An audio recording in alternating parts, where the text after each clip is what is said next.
Hey, this is Anthony Cesari with SuccessForYourSongs.com, and in this video, we're going to be talking about writing lyrics in a way that will actually make your listeners want to hear every word of your song. And a big way you do that is by using specificity in your lyrics. I'm going to talk about how to do that in detail in this video.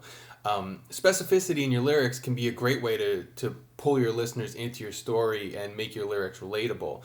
It might seem counterintuitive, but typically the more specific and detail-oriented and personal something is, the more universal it is. We've all had situations like the specific ones that we hear about in a well-written song, even if the situation isn't exactly the same as what happened to us. The similarities and the details enable us to relate to well-written stories, and it lets us see ourselves in them, which brings us into the story emotionally. And alternatively, saying vague things like "I'm happy" tends to create a disconnect because they're so general that nobody knows what they're referring to. A great way to be detail specific when delivering your story is to engage the senses. So when we remember things, we tend to remember what they looked like, what they sounded like, what they smelled like, how they felt, and how they tasted. That's why incorporating sight, sound, smell, touch, and taste into your lyrics can help you drive your specificity by tapping into your listeners' memory banks. So let's look at some examples. We'll start with sight. Sight can be the most instinctive one to start with. This line engages the listener's vision. The old paint is cracked and curled as it barely clings to the wall. So in that example, you're getting a nice visual of old paint that's pretty easy to see in our minds because of how specific it is. It would have been much less effective to simply say the paint was old. That doesn't paint the picture for us. So here are two more. The rusty copper and brown pipes formed domed beads of dew, and the jagged edges of the broken glass met at a sharp point that looked like a knife. So you can see how in both of those it becomes very easy to picture these objects in our minds because of how they were described to engage our vision. So everyone will picture these items differently based on their own past experiences with them, but the important thing is that the listener is able to clearly visualize them in his or her own way. The next one is sound. Describing what can be heard is another great way to create a scene for your listener. So let's take a look at another line. This one is, the leaves are crunching as they play in the woods.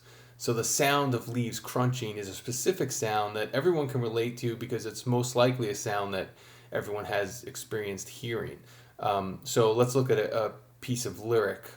My pen furiously scratching as it digs into my page. So many thoughts come to mind about you.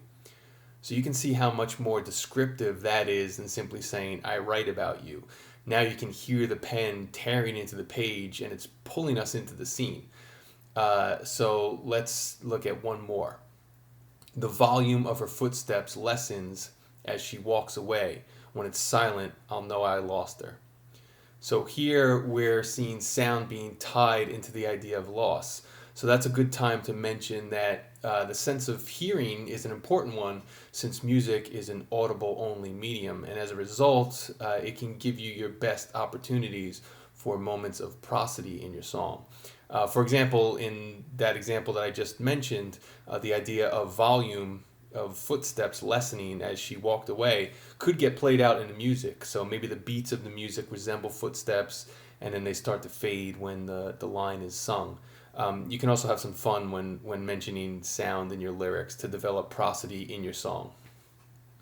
Smell is another one. Smell seems to be a less thought of sense to engage when writing, but that's why it can be pretty effective when it's actually used. So listen to this line as an example. A musty odor fills the old vacant home. So that musty smell puts us there in the house. Combining senses can also work well, like in this line. The aroma of incense accompanied the dark atmosphere in her room. So in this case, we're given the visual of a dark room, but it's added to with the smell of the incense. So now we have a good feel for what it's like in that room. So here's one more for smell. The smell of rotting food invaded my nostrils. So rotting food is impossible to keep out of your nose, the smell of it anyway. So here, smell is being used with metaphor. So Metaphor is another idea that you can use to create descriptive lyrics. But in this example, when we tie it into the senses, it becomes really effective. Touch can be a powerful one as well. If you've ever walked by a stone wall or a fountain and couldn't stop yourself from touching it just to see what it felt like, then you can relate to that. So that's why sprinkling those moments into your song can work nicely. Look at this example: my bare feet against the cool, moist grass. So that's one that our minds can certainly relate to. In addition to these two, the steam from my coffee warmed my chin, or her cold, hard skin felt like porcelain.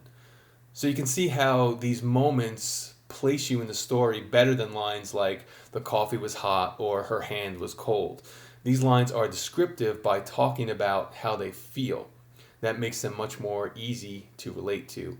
Taste is another one that's easy to forget about, which is why it can be powerful. So look at this line: his nerves got the best of him as he tastes the dryness in his mouth.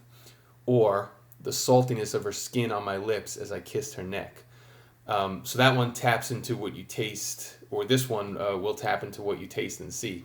I can taste the chalkiness of the dust as I watch him drive off, leaving nothing but a brown cloud behind.